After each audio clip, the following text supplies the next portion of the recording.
Hi, Heléne. How are you? I'm good. Nice to see you today. It's so Are nice to you see well? you. All good. Yesterday I was I was like, is it Yelena? And I'm sure you get the question a lot. So I just wanna, is it Yes. Yelene? Thanks Okay. for asking. It's exactly that. It's Helene. Yelene. Um, yeah, and I'm laughing because it's probably the question that I get asked the most is how to pronounce my flipper name. But yeah, it's Helene. I go by Rose, but my name is Rosella. And I go Rosella. like, I just go Gorgeous. by Rose because I feel like, to correct the spelling, the grammar, I'm just like Rose Yeah, yeah, works. yeah. Well, I'm gonna call you Rosella when I see you Ooh. again because it's just beautiful. I love it. It's awesome. Thanks. I'm very excited to have you here. I have followed the Credo journey for a while. I really like the work that you do. I often, have clients and they will be like, they've done work with Credo because you have a big name in our area. And Mm. I thought it would be great to unpack a little bit more of what you do. But I do want you to first introduce yourself, learn a little bit about the early story of Credo, how it all started for you, and then we Yeah. can take it from there. Cool. Well, I think as your audience have heard, I'm Helene. I'm originally from Pretoria, so I grew up in Pretoria. Hence, you can probably hear the Afrikaans accent. Mm. Um, and then I grew up in a minister's house, full of ministers, mum, dad, grandparents, uncles, all of those things. And then when I was 21, the day after my 21st birthday, I moved to Cape Town. Best decision of my life. I love it. It's just been an enormous learning journey for me. And I've got 8-year-old twin girls, 8 going on 16. I'm sure all the parents will understand. And yeah, so the founder of Credo Growth. And I've been in the industry for about 16 years. My previous business, I was with for 11 years. And eventually, after 11 years, for many different reasons, decided to exit and sell my shares. And then I started Credo Growth. Very similar business, but also focusing not only on culture and people and leaders, but also focusing on strategic thinking and execution planning, and then as well as the sales consulting and sales training aspect. So yeah, that's kind of in a very short nutshell who I am and how Credo started. Lovely. Yeah. Yeah, it's so interesting. I think like Cape Town is a city that if you were not born here, you come here and live here, you choose to come here. And it's a hugely Yeah. inspirational city. If you choose Cape Town, there's a love of life, and Yeah. living outdoorsy and and you can see how the entrepreneurial world as well. We were speaking about community. Yeah. It really is. Cape Town can be quite bonding, and a lot of business is born here and sharing that sense of community. Absolutely. And also I think you mentioned it's a lot of outdoors and we constantly outdoors and it's very often with fellow entrepreneurs because that to your point, that's where the bonding starts. I mean, you can probably see there, we go diving a lot, we go camping, we go hiking. And it's most of the times it's with fellow entrepreneurs that I've met in EO or in EOA and things like that. So yeah, it's a tough city as a youngster to come into when you didn't grow up here. Mm. Um, it in my experience, it felt like it was very like you had your circle of friends. Yeah. So for me as a youngster and as a Afrikaans youngster, I think it was pretty tough because I only learned how to speak English when I moved here. Wow. Um, but yeah, it took a few years and then it was just flipping amazing. So if anyone Mhm. is thinking of moving to Cape Town, you should. It's Yeah. awesome. Yeah, I mean, we do have that thing which is very attractive around Cape Town, where you see a lot of businesses having a branch this side, where it's Yeah. all about. I mean, there's so many components that are right in Cape Town in terms of like standard of living, value for money, for Yeah. like international to come and sit themselves here. Also, English speaking country. So there's a lot of those things that it is, a very attractive city to come Yeah. and do business from, to say it in a No, way. absolutely. Yeah. No, 100%. Mm. And I guess that also to what you guys do, it's also, businesses that come here Usually, entrepreneurial businesses or, businesses that care about team and making a thing out of, their values and how they work. That's where you guys come in and probably get called to help and assist and support with those functions. I want to touch base on something because I saw on LinkedIn, you're very specific about your mission. You mentioned manufacturing and tech businesses. Was that, I love it. I love how, because then it will resonate. Right? Yeah. But I'd love to know that story behind, being so specific with a calling. So it's interesting because this is also where I have been challenged by one of my business partners. But initially, you can think about it like the work that Credo does in terms of culture development, leadership, strategy, execution, and sales. It's agnostic. Every single business needs it, regardless of how big or small you are. But and we've done work in so many different industries, and it's really amazing to work in the different industries. But then if you think about needing to become a thought leader and really needing to immerse yourself in an industry and understand it to have even bigger impact than what we already had, it was important for us to identify, where do we have the biggest impact? Where do we make the biggest change? And what we have seen is, naturally, because of the type of work that we do, manufacturing and tech industry were attracted to the work that we do, and we were attracted to them because it is a very mutual, beneficial kind of synergy, if I can call it that, because I think they are so technically driven. You deal with very, very specialists. You deal with engineers, technicians, kind of coders. So it's very, very much intellectual people, and sometimes the idea of team development and I hate the word softer side because it's really complex, but the softer skills and the ability to work really well together gets lost when that technical skill is priority for the business in order to manufacture their product or to build up an app or create a website and all of those things. So I think it was very much a strategic decision because of the type of clientele that we have, which is predominantly in tech and manufacturing, to really zone in on those areas. And we do amazing work, and these companies are growing and they're happy, and to see how the people are moving and working better together, damn, that's exciting, and it's so cool to see. So yeah, it's hard to only focus on that, because as a business owner you go, but I'm leaving money on the table because there's so many other industries that we can work in. But for Credo Growth, that is a very specific niche. And we've got I and Richard, who's a business partner of ours, or my business partners, we've got a very, very strong love for travel. That was my first job. It's my first degree. And so we created Credo Travel Consultancy, which is purely focused on the travel industry. It's exactly what we do in Credo Growth. And we've got travel experts in Credo Travel focusing on that niche. So it's kind of Credo Growth is tech and manufacturing, and Credo Travel is purely travel niche. So yeah, it was daunting to create that niche, but I'm very happy that we've done it because we can see the work that we do. Yeah, I hear what you're saying, and I reflect also on our experience on how we started from being an HR consultancy that will literally take any work, because that's when you start. You just want exposure, you want to have a client base, and then you see with the time how where you're adding the most value, and then it's all about narrowing down. So then there's a stage where you need to start being choosy. You can't say yes to everything. Now you have to say no to most everything just because you're focusing on something that you're adding value.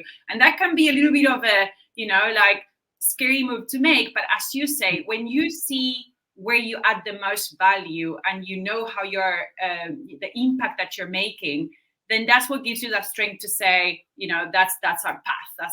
And Absolutely. It's important to niche down that path, because I feel like if you stay general, it's all good and proper, but it does seem like that route to mastering your craft. It's all about like pushing down what you're good at. Absolutely. And you can imagine, like us being very involved with different manufacturing clients in South Africa as well as in the US, we are starting to understand industry movements. We know so I know, for example, that some people view manufacturing as unsexy. It's not an industry that you want, that is glorified. And when you look at the companies that are in manufacturing and what they do and how they produce it and what their manufacturing floors look like, you go, and using AI, you're like, this is so sexy. So it really is about getting people or understanding the industry so that you can speak into that within their business. Same, for example, if you know that some people want to move out of purely doing welding, for example, and they want to move into a more administrative role. But manufacturing companies sometimes don't want to create that career path because then they lose their best talent within the technical skill. But so if you know that, then you can support the clients in terms of what can that look like and how can you become an employer that is really attractive for a supposed unsexy industry. So it's things like that if you're not immersed in that industry, you're not going to know it. So it really makes, as you said, it makes such a difference to really get it. Yeah. And then on that point, I'd love to hear, when clients come to you, what are those pain points that they're experiencing that they will go like, I want to explore what Credo can do for us. So what is that they experience that they need help with? I think it's interesting. A lot of clients come with us to say, for example, they have team members that are disengaged. They feel that people just rock up for work and then check out again. So it's literally that kind of demotivated and things like that. A big part of it is accountability. People not being able to hold one another accountable and not being able to have those tough conversations, even manager to team member, but also team member up to manager. So it's about the lateral as well as the unilateral or the horizontal kind of communication style. So, and I think that's quite the biggest thing is how can we hold one another accountable? How can we see feedback as something that is beautiful and developmental and not for people to get defensive around it? So that's the one thing. And then culture development processes where people say our culture is fine, but it's not amazing. And we don't get people that's excited about it. And so it really is then to work with the leaders as well as a whole culture journey that you work throughout the organization to really get that going, which then ultimately, which is very important for me, which ultimately then leads to high performing teams. And for the client leads to an increase in your bottom line. And that's very important for us. It's the work that we do with our clients. It needs to make sense for them and within the culture that they want to create with the leadership and all kind of those processes so that eventually it increases performance, bottom line, productivity, all of those things. Yeah, I hear you. And now that you say that, I can understand for the manufacturing industry how you can, that big impact that you can make, because you probably, as you said, people focus on the delivery, on the outcome, and they're very technically minded. So that side of the business gets completely, almost like probably brought down to legal and admin work. And there's nothing around like what really ignites us or, the purpose and getting all, like out there and kind of linking it to the work that they do. I think and whether this is manufacturing, tech, travel, or kind of food and beverage, it doesn't really matter. If you think about it, it's very easy, or it's easier to hold someone accountable on their targets, their numbers, how many phone calls that they make, because those things you can physically see it. But it's very hard for most businesses to create behavioral accountability and almost behavioral rules around how are we going to be with one another? How are we going to show up? How are things done in our business? And that's, for some people, that feels scary because it's not tangible, so they stay away from it, where targets and numbers and figures is tangible. You can see it, you know whether you're up or down, all of those things. So yeah, that's kind of where we come in and makes a big difference. Yeah, I hear you. What is the type of work that you're doing at the moment that you're enjoying the most? Like what type of initiative? So personally, For me, I have stepped quite away from facilitation. I only do a few facilitation sessions here and there, and I have taken on the role to really put Credo on the map, especially with tech and manufacturing around the globe. And I am enjoying it. It's really, and I think the reason why I'm enjoying it is because I get to speak to leaders and founders and executive teams and unpack what is currently going on for them in their business, and why aren't they necessarily feeling that they've got the culture that they need, or why aren't they reaching their targets or their goals and things like that. And to decipher and work with the different people in the companies to understand the real challenge and the core where it comes from, I really enjoy that. And then to take that and match it with the facilitator and working with our facilitators to create a journey of what will work for that client, that for me is, I'm really enjoying that. And then to see obviously how that impacts the client. I mean, who doesn't enjoy to see impact? So that's the one side. And then in the little bits of facilitation that I do, that I still take on, I love working with teams in conflict. That's like my specialty. I know it's bizarre. I like most people avoid it. I lean straight into it. So and I think it's because, again, while we work, whether it's myself or one of the team Credo facilitators, when we work with teams who are in conflict or there's loads of dynamics at play, and to see the realization of, oh my goodness, there's a different way of looking at this. This is how I added fuel to this fire, or how I made it worse. And then seeing how it's from very armored up, very tense, and have your arm in front of you, where it starts to fade and people are starting to have discussions, and I just love it. It's awesome. And it's never done in one day, of course. I mean, there's a journey for those things to happen, but that work gives me a lot of joy. I love that when one is able to identify that one moment that you go and you think this is why all that I do is worth it, that one moment. For us, I always say, definitely when we get the right people on board and how you send an offer letter and that can change that person's lives in like a massive way.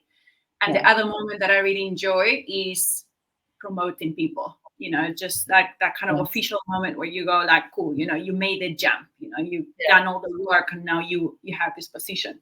And that's for me what really makes it all worth it. And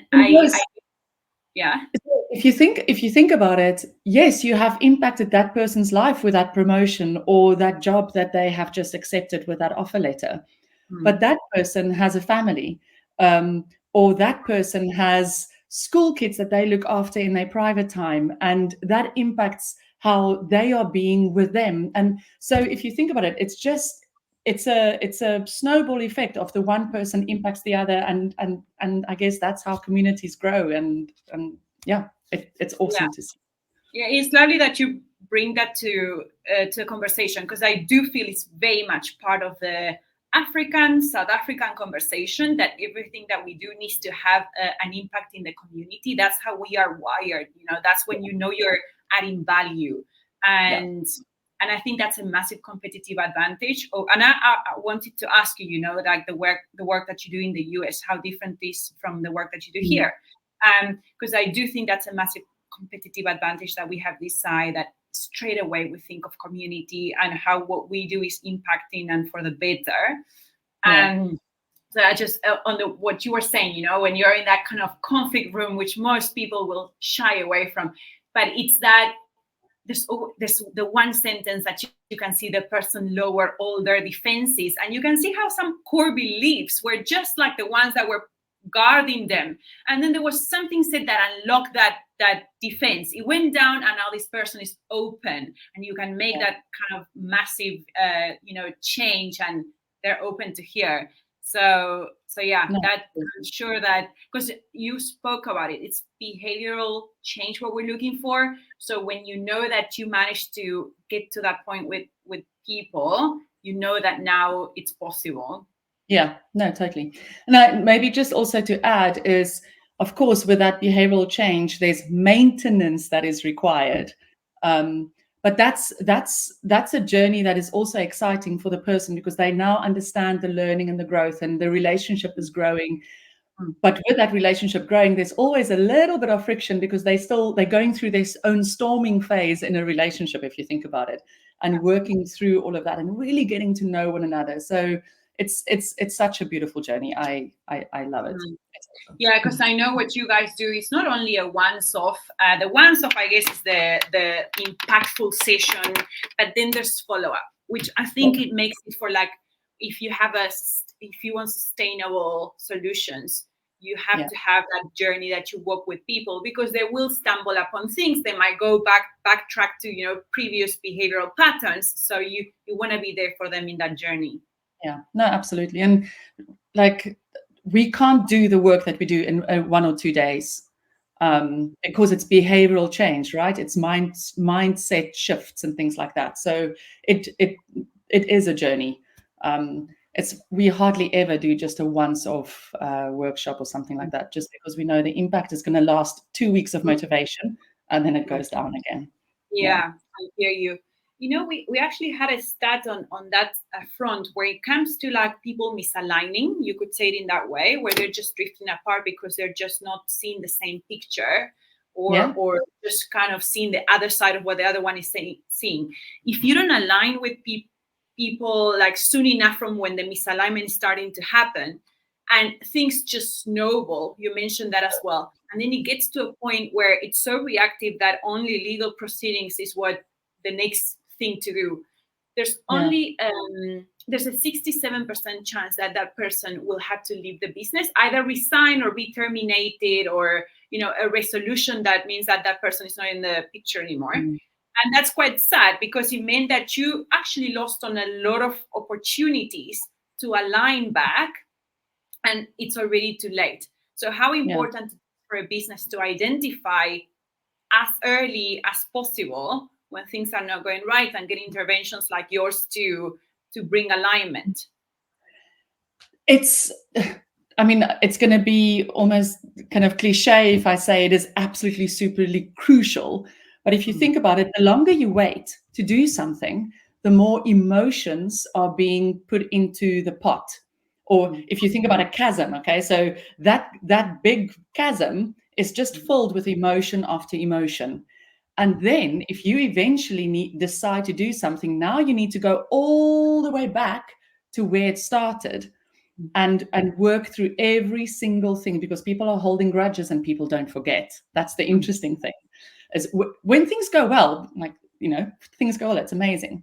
But just to give you an example, I worked, just in terms of confidentiality, I'm not going to say who or what it is, but I worked with a team, an executive team, who came to me at that point where it was already too late. It was 2 years of emotions and misalignment building on one another. And they were at that point where they were actually going to kind of dissolve the business and call it like it's done. And I worked with these guys for about 2 days, and it was intense. And we started we call it mining topics. So every single thing that they had, that they sat with, that they were angry about, or just even a little bit frustrated, they had to put on a cue card. And they did that in their individual capacity. And then we put that onto a flip chart board, and we literally took one topic at a time and unpacked it. It was tears, it was laughter, it was realizations like, what? You didn't mean it like that, and that's how I took it? And that is the extent of things, that you're really going to have to go through every single thing, get everything on the table in order to let go of everything before you can move forward. And I'm super happy to say that business is flying. They have 10x'd, and you can imagine how it would have been if they didn't do that. So it's the sooner you do it, the easier it is. It's still going to be uncomfortable because it's tough conversations, but there's less anger and resentment involved if you do it earlier. So yeah. I hear you. And I mean, what a powerful exercise to do. I mean, there's a lot of like, again, vulnerability and being able to drop that kind of defense mechanism, realizing that it's all about how you internally interpreted something. And I think the moment people understand that intention, the intention wasn't negative or done with malice, is where they Yeah. go like, oh, we can actually now come to terms and speak about this and bond over this, as opposed to me thinking that you wanted to harm me. Yeah, I love the fact that you're speaking about intention, because we do a lot of work based on Patrick Lencioni's 5 dysfunctions of a team, which starts with, I mean, we don't have to go through it now, but the foundation is absence of trust, which causes dysfunctions. And the opposite side is vulnerability-based trust. But in order to have that trust, you need to get to know one another. And when you don't know one another, and I'm not talking about your deepest, darkest secrets. I'm talking about understanding one another's personalities. And there's a few quirky things that you get to know about the person. But if you don't know anything about someone, what starts to happen is you assume negative intent, which means if someone tries to have a tough conversation with you or give you feedback, you're already hearing it from this person means it in a hostile or a negative way. Where if that trust is there, you assume positive intent, which all of a sudden means tough conversations become a positive thing, and it's debating, and it's what's best for the decision, not what's best for me. So it's a very interesting dynamic, that foundational level of trust, which leads to, I believe, there's positive intent from someone, not negative intent. It's a massive thing. So I'm glad that you. Yeah, because it kind of goes back to our kind of primal instinct on survival, right? Like if something is out there threatening me, then I need to look at it, you know, and guard myself from it. But when you can kind of break that or see a little bit further and actually look at the, you know, finding those win-win case scenarios, or just understanding intention wasn't a negative, then you can do the wonderful work that you do. So it's really getting to that moment deep down, as you said, and I take why you like the yeah, it gets my adrenaline pumping. I'm like, okay, we're onto something. Let's go. Yeah. So yeah, I touched base, and I'd love to hear from you, because you're expanding your offering to the US. A little bit of how that journey went, and how do you see your interventions being different in South Africa and in the United States? So we've been working in the US. We've been working globally for quite a while already, and we work in different states in the US as well. And I think the actual offering is not that different, because, like I said, people want great cultures. They want their teams to perform well. They want people to work well together. So the desire is not necessarily different. It is the type of almost country culture that you deal with that changes. So, for example, if we work with, because again, people want to say we want to have a company culture where you can have tough conversations or candid feedback and things like that. Where in the US, and I know I'm stereotyping, so just take it for what it is in terms of understanding that there's many different cultures based in the US already. But very often you deal with people in businesses where majority of them have had military training. That's not the same in South Africa. And now you go in and you say, but you are able to challenge your manager, and you are able to have tough conversations up on the hierarchy. And when you are military trained, that's not how you do things. So it's really, for example, to get people in the US to let go of that. And I'm not saying military training is incorrect, by no means. But in the workplace, in order to get high performance, you need everyone's opinions, and you need people to disagree and unpack and challenge and then repack and all of those things. And so to get, for example, that military mindset out of people in a business is a lot tougher than here in South Africa. I think a big difference also is people are very guarded in the US in terms of wanting to hold people accountable or wanting to give people feedback. And I think it's just the nature of the beast in terms of the culture, where you have to be so careful what you say. Like if I ask people, why don't you want to give feedback? It's like, no, because people will run to HR. And there's certain policies and procedures of things that we are not allowed to talk about. And I think that creates negativity in a workplace culture. I can understand why it is a cultural theme, but in the workplace, for high performance to take place and cultures to thrive, you need those type of conversations. So that's a lot of where our work lies within in the US, is helping companies to, within the US culture, to really thrive and get people to trust the intention. Um, and I mean, I love working in the US. It's like whenever I go to the US, my kids hate it, the fact that I go, but I'm always so excited because I really enjoy it. It's a it's amazing to be able to be a part of their journey in their culture and leadership development. And then I think also in South Africa, again, it's a bit of stereotyping, but we carry our hearts on our sleeves a lot more. We are also majority, also a little bit more direct. So you have a little bit of a better understanding where you stand with someone. Yeah, I'm not talking about the outliers, no.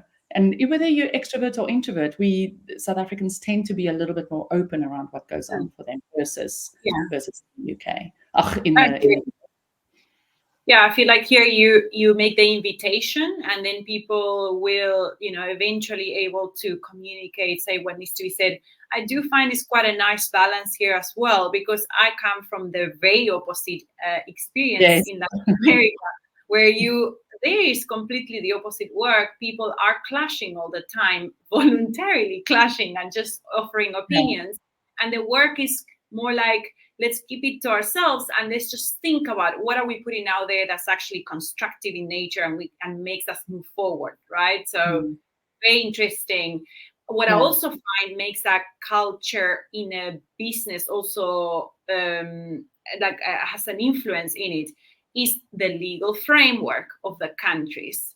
So countries in South Africa, I think most companies respect the legal framework just because it's quite well furnished. The moment you don't do things by the legal framework, anybody can take you to court, to dispute, right? So we respect it, and companies definitely welcome the advice of firms just to how do we go about cases like this. And when you have other cultures like in the US where you don't need necessarily, I mean, I'm not saying always, but you can make drastic decisions like terminating a person just by saying it, right? Then that also that the culture of the business is also tainted by that.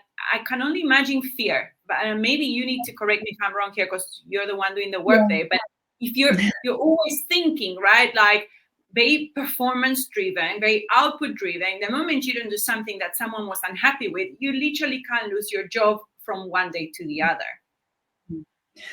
Look, it also depends on what type of company you work in, because you obviously get companies that are absolutely ruthless like that.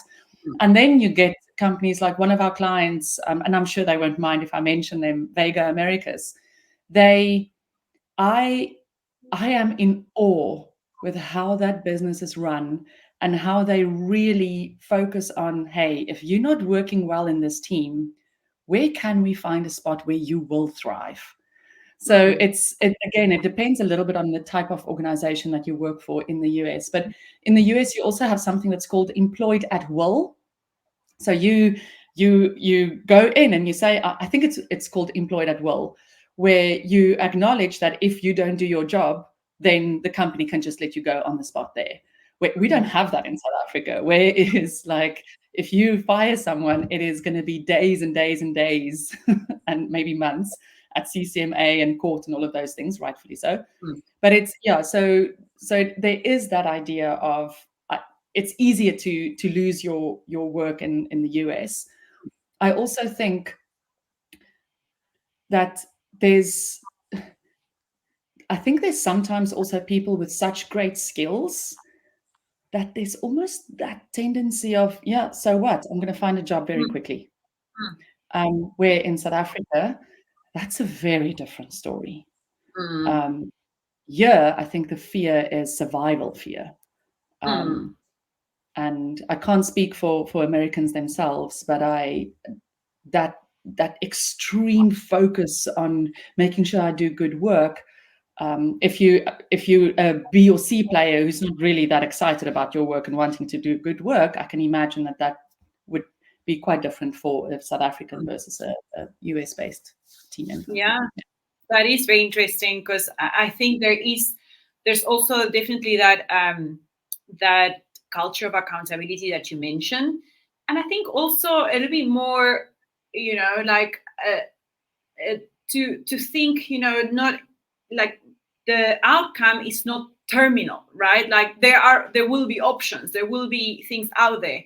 I also, use the example of the UAE, where you employ on fixed term basis, so everybody knows it's a couple of years, right? So I mean, you can obviously extend, but there's also that idea of not like, kind of forever, which I guess creates a little bit of agility and movement. So it's, as you said, maybe it's welcomed in a way, like, it happens and you move on, to say it in a way. So, and I guess that's also where a lot of our work in the US is probably so impactful, is really working with team members and teams, intact teams and cross-functional teams, to make work exciting and for them to get engagement, and then for them to take it seriously and see the impact that their work is doing on their external clients, internal clients, whatever the case might be, instead of just seeing it as, oh, I'm rocking up, I'm doing what I need to do, and I leave again, which is fine for some people. But for those companies that want to create that vibe and the culture and the buzzing and the feeling of growth and performance, that's kind of what is needed to be done then. Yeah. And interesting, if you think about companies in Africa again, I just got back from Uganda, and they are then struggling with, people are full-time employed, but almost everyone has a side hustle. And they want the flexibility because they also want to be able to work on their side hustle. So that's a very different thing to work with them. Yeah, it's fascinating how things operate. Yeah.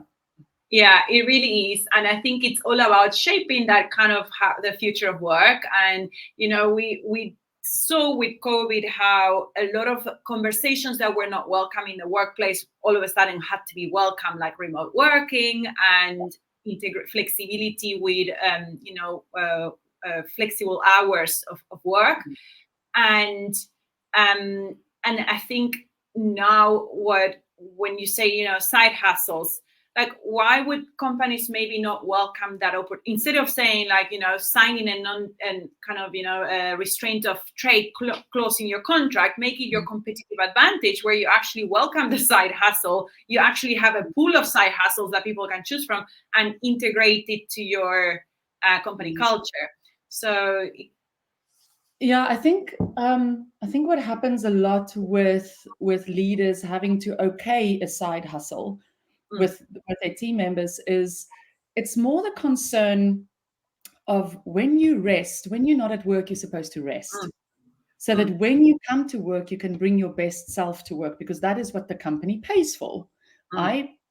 It's a transaction, right? I pay you your salary so that you can bring your best self to work and deliver on what it is that you need to do. But now with side hustles, if someone doesn't know how to look after their resting stage and putting things in place in order to take time out, eventually that leads to, I'm exhausted, I'm tired, I get sick, burnout, all of those conversations that are going on. And I think that's probably from the conversations that I'm having with people. I think, like, one of our team members also has a side hustle, but she's super good at, navigating it. And it's a completely different industry to what we're doing. But I do think there's a big concern around, are you actually taking downtime? And when you don't take downtime, you go from one business to the other business. I mean, we all know you need to rest. So that's a big deal. For companies. Yeah, I hear you. I think maybe the work that needs to happen there from a business is to say, you're obviously doing it for the money, right? Especially in Africa, like we need to raise. We know that there's that reward that needs to be there. but it could also be following a passion. And I think welcoming that conversation around passions, as you said, making lateral moves in companies, you have the technical skill, which is the one that pays the most. But if at the end of the day, the idea is to keep, retain people and have long-term careers, then let's explore that. So that is where companies can make a difference, opening up that conversation.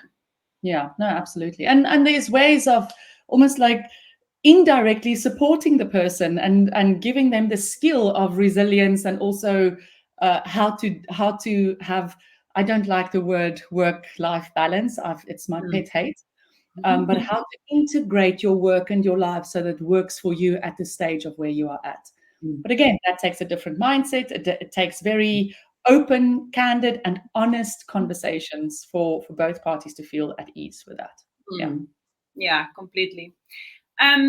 Is there a common theme that you run with your leadership coaching? Like, are you hearing when and that's, you saying that's kind of something that you're really enjoying at the moment, that kind of meeting the minds with the leaders and what challenges they're going through. What are you hearing at the moment? What is keeping people's minds busy? What patterns are we seeing? Yeah. So I think two of the things that come to mind immediately is why do people not take this as seriously as I do, especially from founders? It's like, when will my team be as passionate about my business as I am? I'm like, it's not going to happen. So that's the one thing. I'm being facetious now around it's not happening. Of course, it can happen, but as a founder of a business, there's a different connection that you have. And then I think a big thing is not necessarily wanting to open the door for vulnerability-based trust because of the fear of being taken advantage of, and the fear of becoming too friendly, and then the expectations increase. So that's a big thing. And I think, especially in South Africa, is the struggle of, I need to make a profit because that's why I'm in business, if you think about it.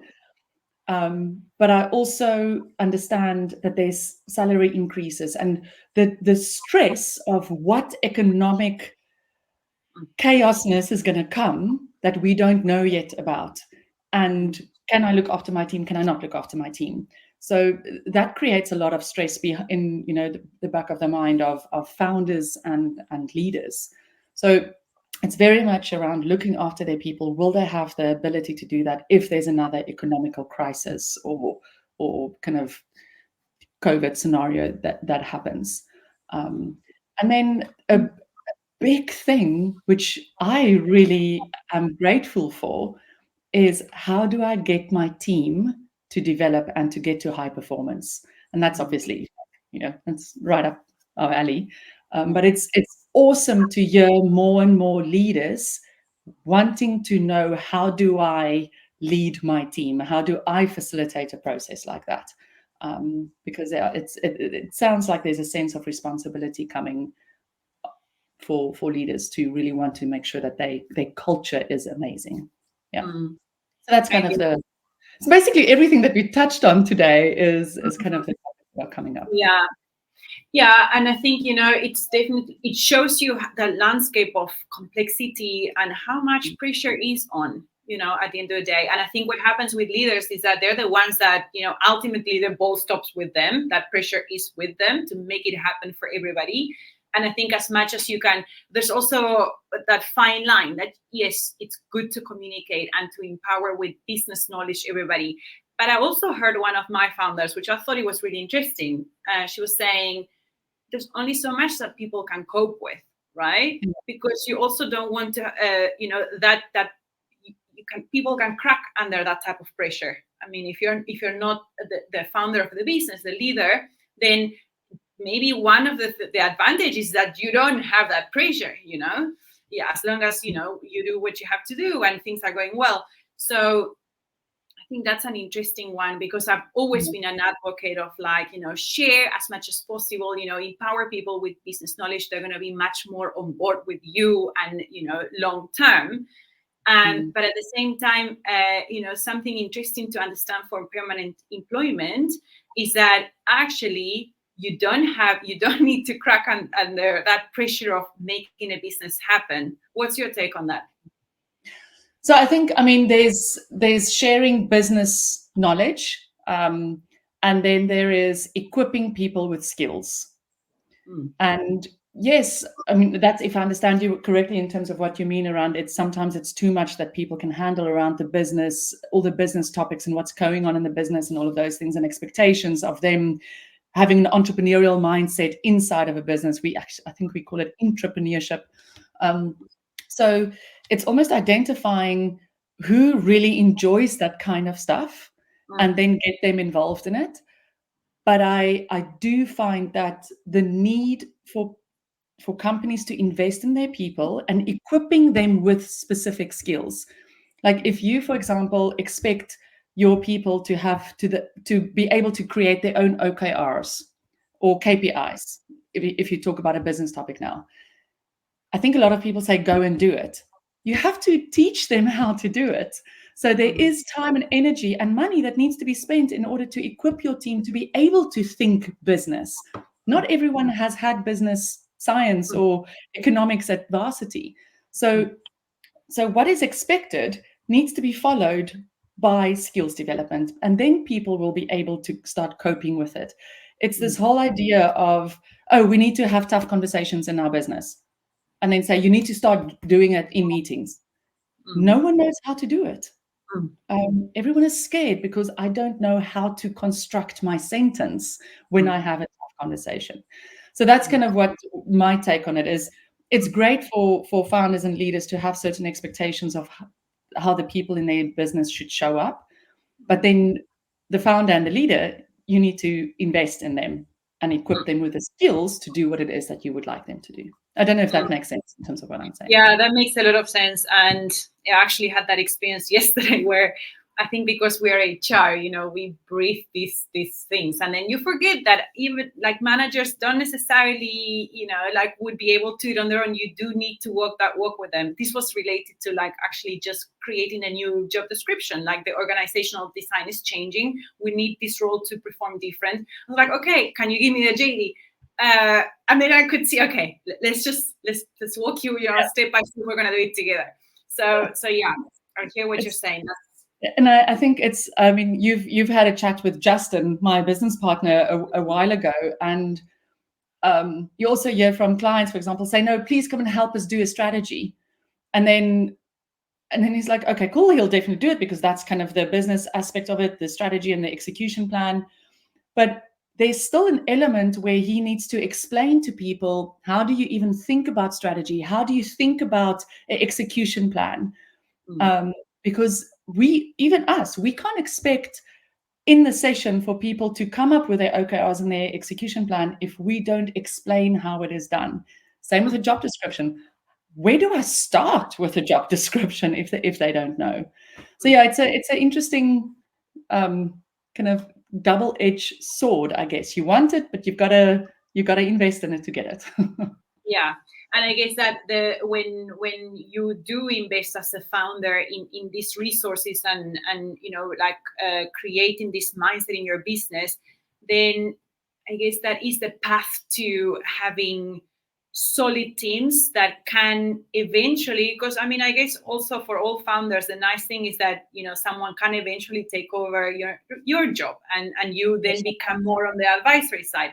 And that is kind of the way to it is the hand-holding, the going through the thought process, and which is rewarding at the end of the day. Hard work, but rewarding at the end of the day. Yeah, and it's very rewarding, but yeah, you gotta have to put in the miles, eh? Yeah, or you then get Credo, and then phone us, we'll do it for you. Yeah, cool. That was lovely to hear. And from your side, in terms of Credo, where you guys are at now, what are the plans? I mean, we're kind of like starting the year. What are the plans for Credo growth-wise? What type of work or companies, or what plans do you guys have for the new year? So again, very much still focusing on the tech and manufacturing space. There is a big drive to expand our footprint that we already have in the US. So that's a big focus. I'm going to the US now for a month. Justin's going in September. We're doing a few talks in the US for manufacturing. In fact, I'm doing a talk for a manufacturing network this afternoon. So yeah, that's a big drive for us, is South Africa focused, just because we flip and love this country, and there's so much work to be done here. So it's South Africa focused and US focused, and then it is also really to get to a space where people almost see us as thought leaders in this space because of the work that we do and the different experiences and the different type of facilitators that we have that operates in different industries. And then, Justin's probably going to kill me for saying this, but we are looking at, started the process of a book, which will be my second book and Justin's first, but we're going to co-author it. And now it's online, and now we have to follow through with that. So Ditch Mediocrity in my first book was really, it's amazing. And it's still, the feedback and the sales is great in terms of the book. So it would be good to put another practical book out there that can support people. And then I think it's also just to make sure that we build a sustainable business. I know everyone is like 10x every year and all those things. For me and for Justin, it's really about building something that is sustainable, where the clients still feel that they are almost the only client. That for us is crucial. Because the moment our clients feel that it's like, oh yeah, come, let's just do it, and we're just going to assign anyone to you, then we're going to lose our competitive edge. We're going to lose our brand promise. And I think that also for Credo is huge, is our brand promise, where it's really about walking a journey with you, even after the journey has ended. It's keeping in touch, sending you things that we think is useful, checking in. So it's really a long-term relationship, and that is our focus, to maintain that and to make sure that people feel the impact of the work that we do in a nutshell. Yeah, I hear what you're saying, and I think what happens also with business is that you're constantly putting yourself out there, getting new business in, and then there's project terms, and then once the project finishes, another needs to come. So it's an engine that you always need to be running, and I guess all the education and thought leadership aspect really helps with that, to know, to get exposure to wider audiences. And it seems like you guys are doing great on that front. I also saw Justin starting a podcast, right? Yes, how awesome! With so it's interesting. It's Justin King with Ethan King, and Ethan is an entrepreneur based in Atlanta in Georgia, or do you say Georgia, Atlanta? Justin is here, so I think it's called Kingspiration. It is amazing. I love it, and it feels quite raw because it's topics and almost vulnerability that's being shared that is sometimes hidden on some podcasts. So it's awesome to see him putting himself out there. I really enjoy it. So Ethan King, for those who don't know, he's an amazing speaker and thought leader also. So follow him if you can. And he's active on LinkedIn. But it's very cool to, so you can see the brand awareness and things going out there from Credo's side. And I really enjoy the content. I think you're really spot on with the content. Always really like keeping a pulse and a finger on what's going on, and then how to digest things together. So the content that you put out there, it's really brilliant, and it gives you a snippet of what you guys at Credo can do. So that's wonderful. No, it's cool. It's good fun, and it's always fun to speak to people like you also, because it's like there's always some thought-provoking questions, and afterwards thinking like, actually we need to focus on that area, or this is what's going on in South Africa too that we can focus on. So it's always amazing. It's always worth, I think there is that collective unconscious, or just how we digest things together, and how communities and what visions do we have, and working as a collective is really, really important, particularly for our field.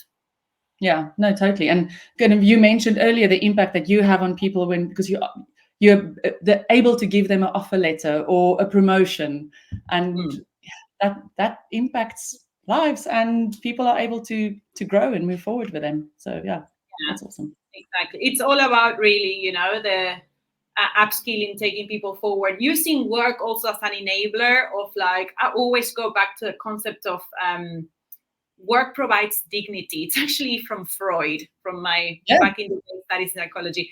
But you know that how much work can do for a human. So as long as you can provide that environment where people are feeling they're doing good jobs and adding value, that's really where the reward is.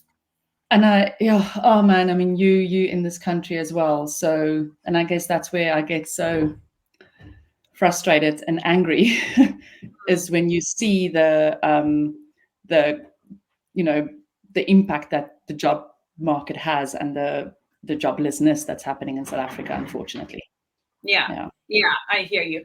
And I think, there's opportunity, and we look at it from that side. I always like my stats with my company in terms of how many people did we hire this year, how many people did we promote, on the full client base, and that really will get us going, because that feels like that was our little piece there that we managed to get done. So it's really rewarding. Cool. Thank you so much for the chat. I really enjoyed it. All the best for Credo. We're definitely going to stay in touch. We love the work that you guys do. And thanks for joining. Amazing. And I know you and I will definitely also stay in touch. So we'll take this conversation further. Sounds good. Thank you, Heléne. Cool. Bye. Cool. There we go. Thank